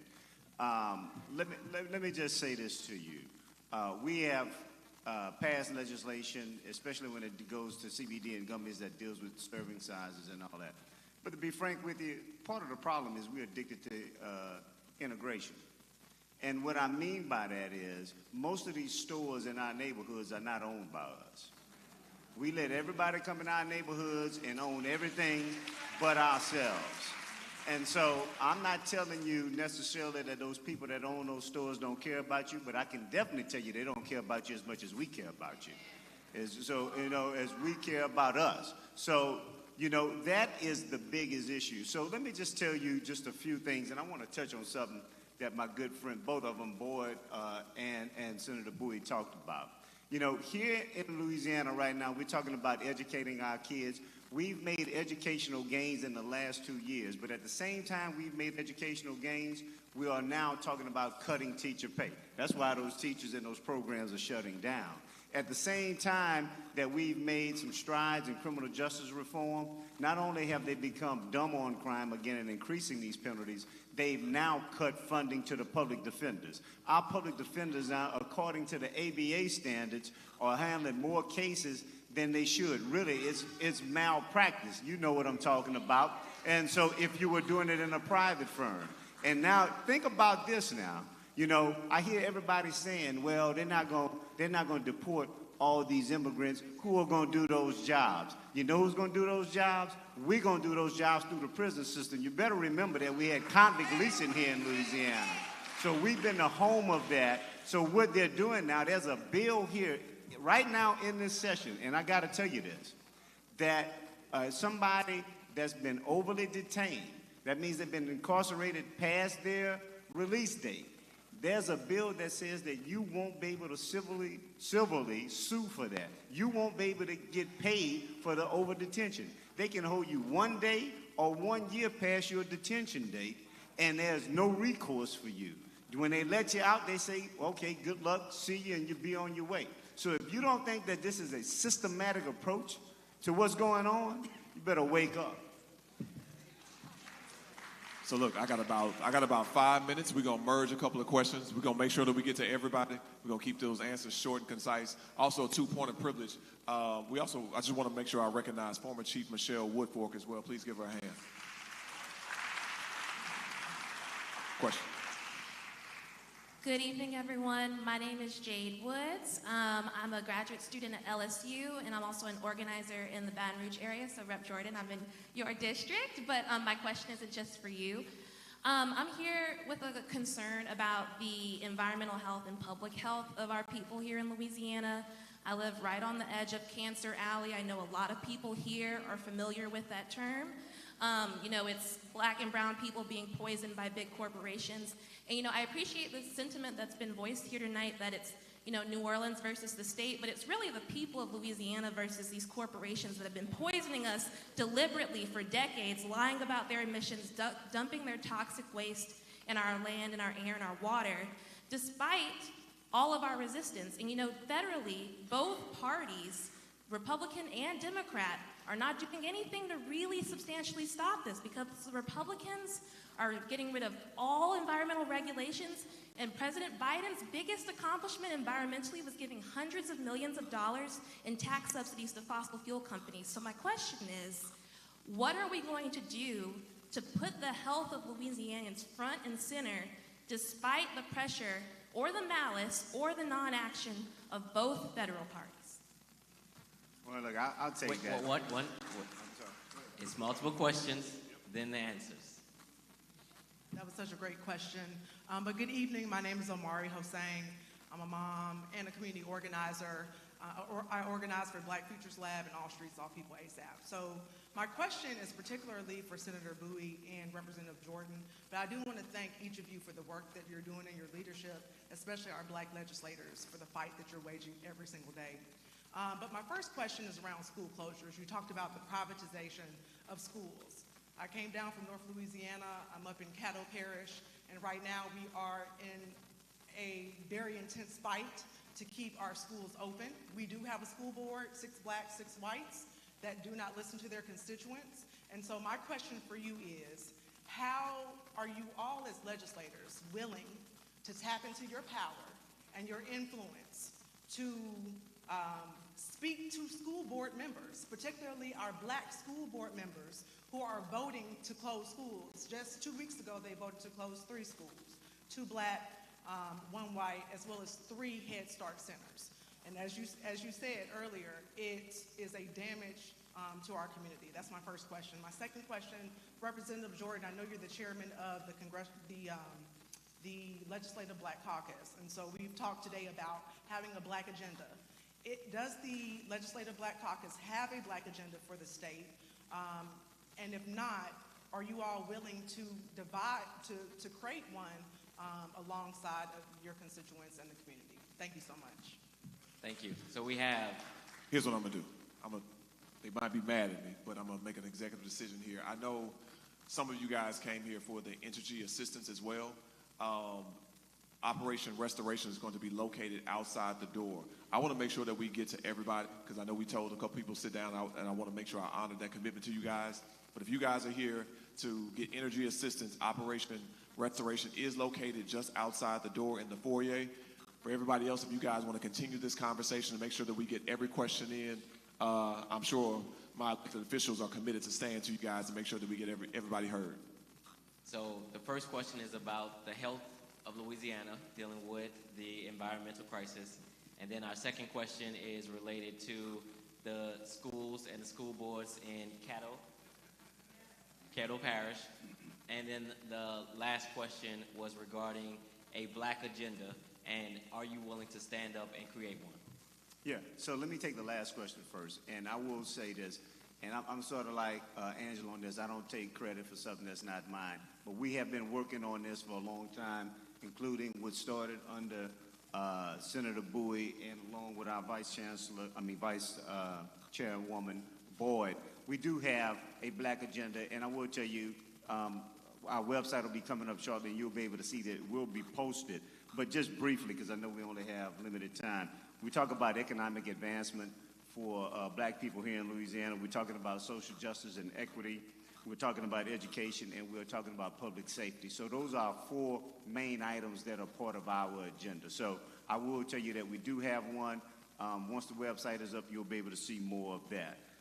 Talking about school board members, let me tell you right here in we're in New Orleans, but in Baton Rouge, if you've been following it, there's been this big breakaway dealing with the city of St. George. So with that, they want to form their own school system. With that, let me say this to you. The most popular high schools in Baton Rouge are Baton Rouge High and Liberty. They're magnet schools. And then there are magnet and gifted programs that fall under that. Now with this creation of the St. George School Board, they want their students, now take a listen to this, they want to create their own school system, but they want their students to still be able to go to the gifted and magnet programs in Baton Rouge. So they want the best for themselves to keep for themselves, but then they want the best of what Baton Rouge has to offer as well. So I can tell you, the school board president, Shoshone Stewart, who is actually a constituent of mine as well, I've been talking to her. I've been talking to our current superintendent and former council person, Lamont Cole, about this issue. So we talk with them all the time.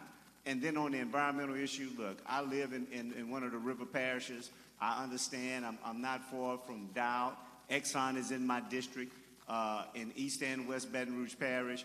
What we've got to do, we've got to be more cognizant about some of these environmental justice issues. I know that doesn't get directly to your point, but I know we have limited time, so I will get with you offline on that. But let me just tell you this one thing here, and not only in Louisiana, but in America, something that is interesting to me that I did not know, and if you don't travel, you don't get this. I got a buddy of mine that I grew up with that works in the chemical industry. He just came back from Russia doing about a 2-year tour over there working with one of the chemical companies. Over there, they don't have chemical plants within a 10-mile radius of a residential neighborhood. They stay in dorms and have to be transported over to those facilities to work. And I can tell you here in Louisiana, we've got them, kids are playing right outside the fence line and can look right at them. So tell me, if it's not good for the world, why are we doing it here in America? The question regarding Caddo. In Louisiana, when they want to do something that is oppressive in the state, they deal with 3 parishes: Orleans, East Baton Rouge, and Caddo, for the reasons I said earlier. But here's what in Orleans we are talking about doing, because this whole piece in terms of privatizing education is about money. It's about that public dollar. Picture what would happen if those 2 weeks when they have to count the numbers in each of these schools to decide how much of the MFP, that's the public money, each of these schools we get, if we keep our children home. That's how we begin to take our schools back. When they no longer can get the money, they're not going to be interested in so-called teaching our kids. Just as one example of how we can take some action to actually take our schools back. And of course, it means coordinating with churches and others, because we're going to make sure the kids don't lose that educational piece. And we've been talking to retired teachers and ministers. Those are the kinds of tactics that we must employ given the systemic attempts to reinvigorate separate but equal in this nation in general, but in this state and this city in particular. My name is Sesfo 5. I'm a hip-hop artist and New Orleans native and the lead organizer for the New Orleans Katrina Commemoration Foundation. In 4 months, we commemorating the 20th anniversary of Hurricane Katrina. And last week, we went to the state capitol. State Representative Alonzo Knox introduced a resolution to make August 29th Katrina Day. It passed in the House and the Senate. So now August 29th is officially Katrina Day. Thanks to State Representative Alonzo Knox, State Rep. Alicia Boyd, a lot of them gave us the resolution. And August 29th, I want to invite everybody to come out, log on to katrina20.com, and you can get more information. But earlier, Joy Reid talked about the poverty in New Orleans, the consistent poverty over the years and being well above the poverty line, right? And so for over the past 100 years, we've been having Democratic mayors in this city, a lot of Democratic state representatives and council members. And so my question is, when are the Democratic elected officials going to raise the minimum wage to a living wage so that we can thrive in this city instead of just survive? I have carried that bill on behalf of Urban League every session. Once again, in the House of Representatives, it's 32 Democrats, 73 Republicans. It does not even get out of committee. It hasn't actually been to the floor for a vote because they have the supermajority. I haven't been able to get equal pay for women passed or raising the minimum wage. 73 of them and 32 of us. Trust me, you have people here, especially the ones that are here right now, that are fighting, that are fighting. It's go along with Cancer Alley. It's the big businesses. They paying them other people. They paying them other people. Wait, one quick thing I want to add. No, one moment. Yeah. It's late, and these folks have come to ask questions. And what we're going to do, there are still 5 people here. We're going to let them all ask their questions. Please hear them with an open heart. There's no accusations being made. We know you all are doing the work. Can you please give them a round of applause to let them know they're doing the work? We have 5 questions left. We're going to let them ask their 5 questions, and then we're going to allow you all to answer those questions in your wrap-up remarks. But I'm just one moment. Okay. We're going to allow you all to respond to these 5 questions in your wrap-up remarks so that we can be efficient. We still have the rally tomorrow. We have a prison visit tomorrow. So we want to honor these folks' time and people who still need their utility bills paid. Thank you. All right. My name is Reverend Willie L. Calhoun, Jr. Half-Pint Trump has made every effort to come into this city and try to take it over. Are you aware of any bills that affects the home rule charter for the city of New Orleans? Given the fact that Half-Pint is still trying to, I feel, take over this city as best as he can. My name is Amber Morin, and I'm a local sous chef and self-accredited ghetto Gandhi. I have a question for the room. The system is the system. The system is the system, and the system will always be the system, but when are we going to get tired of the indoctrinations of the system? When do we change that?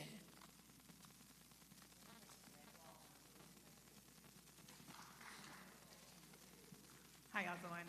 My name is Marquita Mead. I'm a registered nurse and a 12-year veteran. I'm also currently working as a school nurse. I realize these kids are very depressed, they're angry, and they have poor hygiene. So I'm gonna make it quick. My colleague and I are trying to start a community health fair for our 9th graders. What are some advice or suggestions you can give so we can get the community resources outside of JP schools?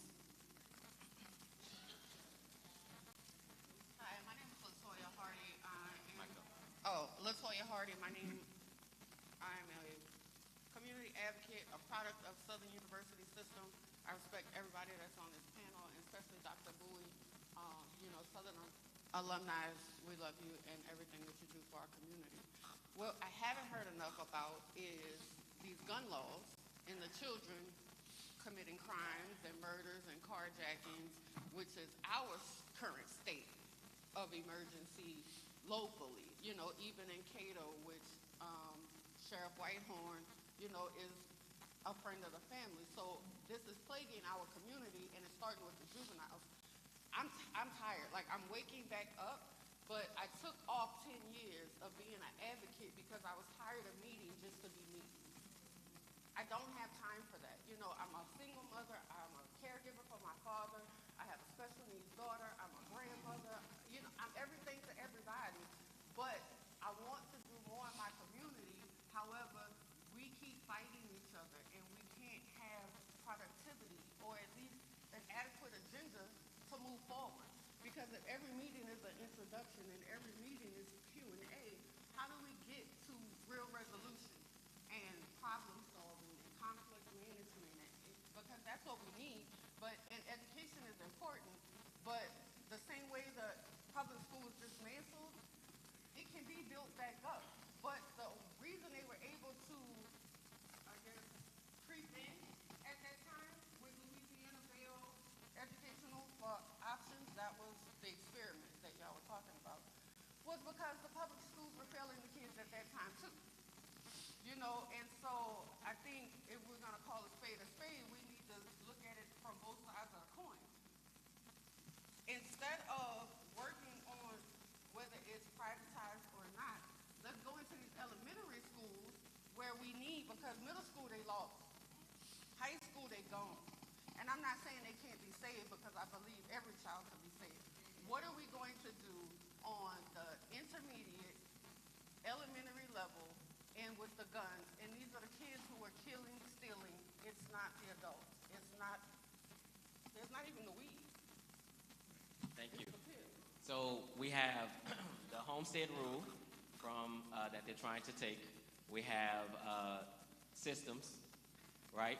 And then combining the the last two, guns and the mental health with I would like to give a couple of rapid responses. First, to you, sir, minimum wage. Step Up Louisiana is here today. The state of Louisiana sets minimum wage for everyone. Local government sets minimum wage for local government. Step Up Louisiana, organized with local Democrats. There is a living minimum wage for all governmental workers in the city of New Orleans. So, to first place in New Orleans, it's $15 is the minimum wage for every governmental worker, every governmental contractor. So if you want to organize at the local level, get your local government to at least pay government workers the minimum wage. One. Two, when it came to the lady who had the question about trying to get resources to do things in Jefferson Parish, in the city of New Orleans, we have the New Orleans Cultural and Recreational Fund. That is an avenue to organize a nonprofit, and we give direct money. In Jefferson Parish council members have discretionary funds by council district. If you have a program you want to fund there, go directly to your Jefferson Parish council member and ask them for money. Tell them, this is my program, it'll improve my community. Go to their meeting and say, this is my plan to fix our community, give me my money. Third thing, Dr. Bowie can talk about this as well. There are several bills in the legislature threatening the Home Rule Charter. Most deal with the control of the New Orleans Sewage and Water Board. That is our public water utility. If you know Flint, Michigan, if you know Jackson, Mississippi, control of water is very, very important. The state of Louisiana, through Governor Jeff Landry, is trying to take control of property taxes and rate setting for the Sewage and Water Board. That is very dangerous because they want to have a Baton Rouge board set the rates for your water in Baton Rouge. As you may know, they tried to raise rates Sewage and Water Board. The council didn't let them because the bills are all wrong. We know bills are too high and we have to all take a cut. Locally, we did that. The Home Rule Charter gives us control over Sewage and Water Board. The governor's trying to take it. We need to help our legislators continue to fight. And Doc Bowie, to his credit, he killed one of those bills already. So it is very important to support our legislators to keep local control of our crucial resources.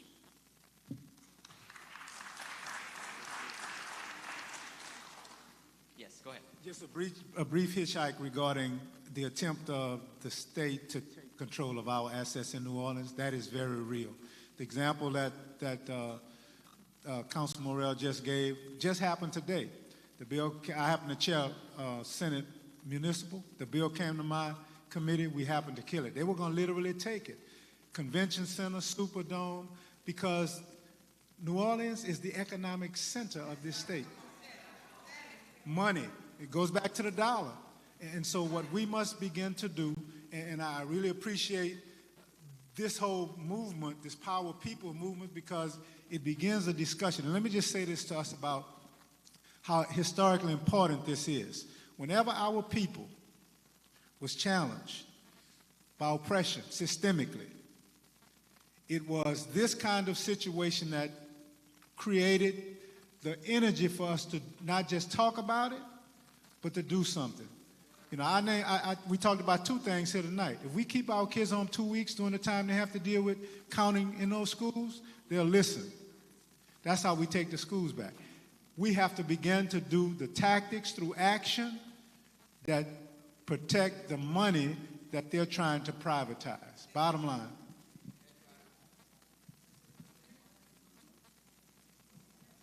On guns, and that was one of the questions.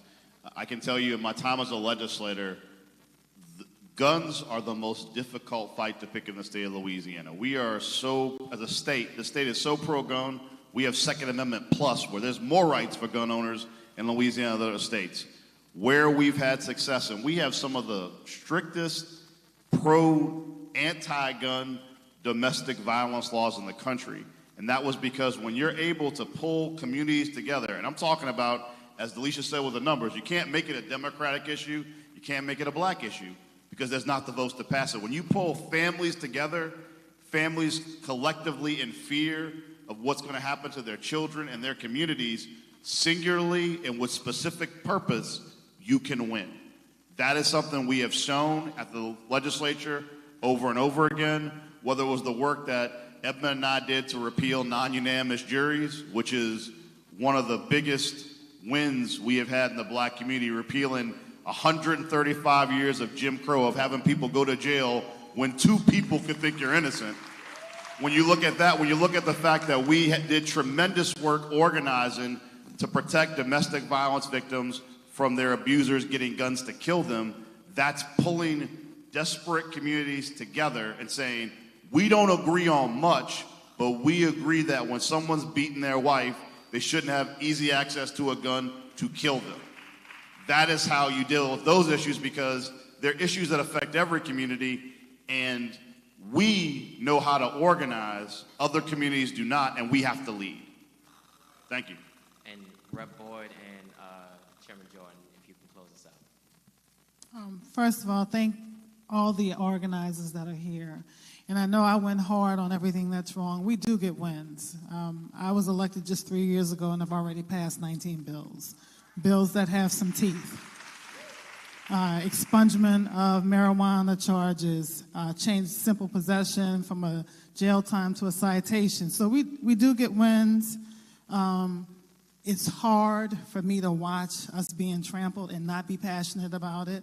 But I think most of you have seen me talk somewhere, so you knew what you were going to get tonight. Know that I am always available and always accessible, regardless of where you live in this city. My vote counts for the state, so call me if you need me. Keep us lifted. Keep us in prayer. Show up when you can. I know Step Up is there with me all the time. Several other advocacy groups are always there to support us. We need it. Today was a hard day for me, really. But know that I'm in it to win it, so I'm going to be fighting for you guys all the time. Look, I want to thank everybody and thank the organizers for the invitation, because I think we need more collaboration like this. I think part of the problem, in my eyes, in my humble opinion, is that sometimes we let our egos get in the way. And I'm talking about us as black people, and let's be honest about that. I think we got sometimes the political class or the elected officials and the advocates don't always see eye to eye, And there's always a question of who should get more credit for the wins and the successes. And I don't think it should be that way. I think we all win together, we all lose together. And so the sooner we recognize that, the better that we'll all become. And so I think just showing this collaboration, again, thank you for the invitation. We have not, look, we all got egos, but we've got to be ego-less. We've got to have less ego in this. It really doesn't matter who gets the credit at the end. It really is the result that comes out of it. And so we've had a victory with the constitutional amendments. Gary talked about that. We defeated that. We were able to defeat this DA's tax in East Baton Rouge Parish. And it's not about who really got the win or who was responsible for it. It was that the result actually happened. So I think the more that we can focus on the result and not necessarily who always gets the credit for it, we'll be a lot better. So thank you again. Thank you all. You all can exit as we close out. You can exit. I don't want you to have to sit up there. No, I'm saying you can exit as we close out. Yes. I said thank you. I started off with thank you. I think I did, didn't I? Oh, okay. Gives the elected officials a round of applause, everybody. So, this is the State of the People Power Tour, right? And so I'm going to take my own personal privilege, and I want Dr. Crystal Hardy-Allen to come up and kind of center us and close us, because we also need to realize and understand that not every win has to be political. It doesn't have to come from politics. It doesn't have to come from politicians. There's a lot of stuff that we can do ourselves, and Dr. Allen is a subject matter expert, and I want her, because a lot of this tonight was about our children, our future, and education. And so in this era of anti-DEI, if she can just kind of help ground us in a space of how do we create a transformative space for black children and their education. Dr. Crystal.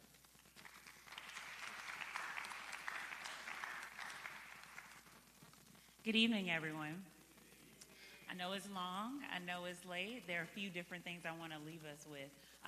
First, I want to start by honoring my grandparents. I am the granddaughter of folks who marched from Selma to Montgomery. I was born and raised, thank you, I was born and raised in historic Selma, Alabama. My grandmother will turn 86 years old next week, and she is still alive to tell the story, right? And so much of what we heard tonight was about systemic change. But what I recognize is that my grandmother, who does not have a college education, right? My grandfather, who did not have a college education, and so many people around them organized themselves to also understand what was within our locus of control. So we need a both-and approach, right? We need the systemic macro-level change, but we also, especially as people of faith, have to pray and ask God, God, what are you calling me to do in this moment, right? For my grandmother, that meant sacrificing her job to register to vote, to come home, to find shattered windows, right, and mirrors, but felt as though what she was doing was being on the right side of history. And she doesn't have regrets to this day about doing it. For some of us, because I want to speak on the education front, some of us are black educators in this city, and we do have rights and privileges and autonomy to control what happens in our classrooms and what happens in our schools. So even though we are post-Katrina, over 50% of the education workforce in this city right now are actually black educators. Over 2/3 or close to 2/3 now of our charter management education executives are actually black folks that look like me. And I think that's very important to understand, because there are 3 things that we all can do, especially if you're in the education space, that do not have to be dictated by policy alone. Number 1, the invitation is to teach black children to affirm and love their blackness. And I'm going to say that again. Teaching them to love who they are in their blackness, and teaching them to unlearn that success does not mean proximity to whiteness, right? Because the reality is that legislation does not have to teach me to teach a black child to love your hair, to love your skin, to understand who your giants and your heroes are, right? And so we don't need an invitation from a curriculum to teach who Norman C. Francis is, to teach who Aretha Castle Haley was, right? And so we take back our schools by also not only helping black children fall in love with who they are, but number two, teaching them to think critically, teaching them to have a conscience, because the reality is a people who don't know who they are, right, are a people that are already crippled.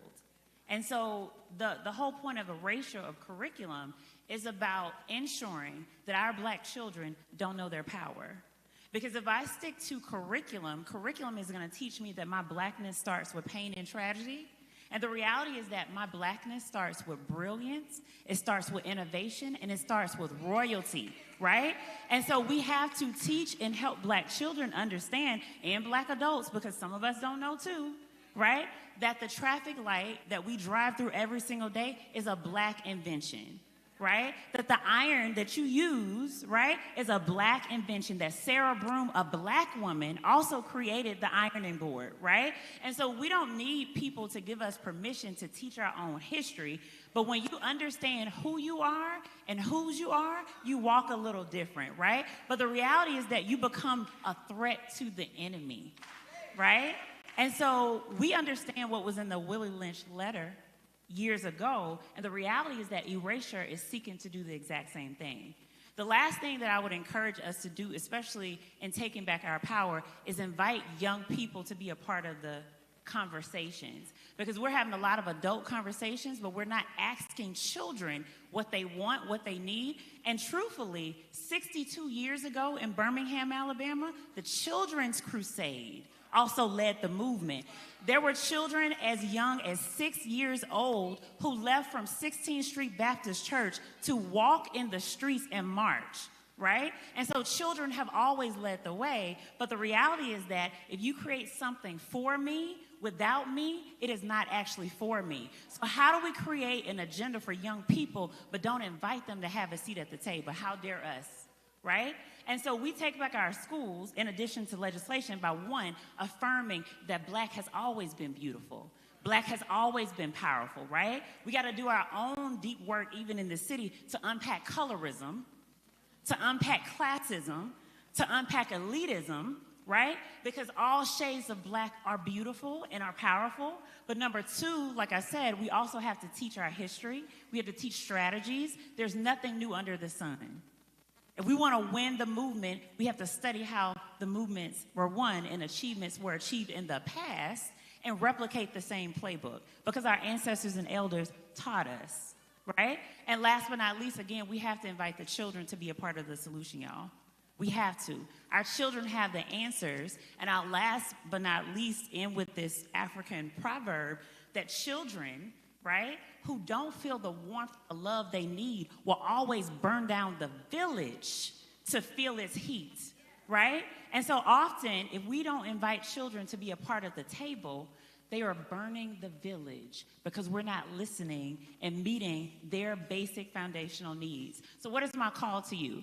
As people of faith in a church, no accident that you're here, you need to be obedient to what God is putting on your heart to do in this season to support your community and to take us to the next level.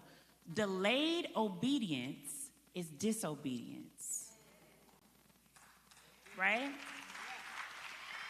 And so some of you are the walking solutions, but you are walking in fear. And the reality is that God hasn't given you a spirit of fear, right? He's giving you power. And so the solution is sometimes looking right back at you in the mirror. The question in this year is, will you say yes? Will you walk even when you're afraid? Will you surrender even when it gets hard? Because you have to understand that if God put the idea on the inside of you, He is giving you the provision, the protection, and the favor to see that thing through. You're chosen people. You're here not by accident. And so y'all have a good rest of the night, and I'm going to hand it back to you, Emil, and thank you so much for giving me the mic for a few minutes. Thank you. Thank you once again for grounding us. Thank you all for coming. None of this is possible without you all being here. We look forward to seeing you tomorrow night I'm going to operate out of expectancy. So we look forward to seeing you tomorrow night at the rally at McDonough 35 beginning at 6:30. I believe that's all. Thank you once again for Rock of Ages for hosting us, and we're going to respect their temple.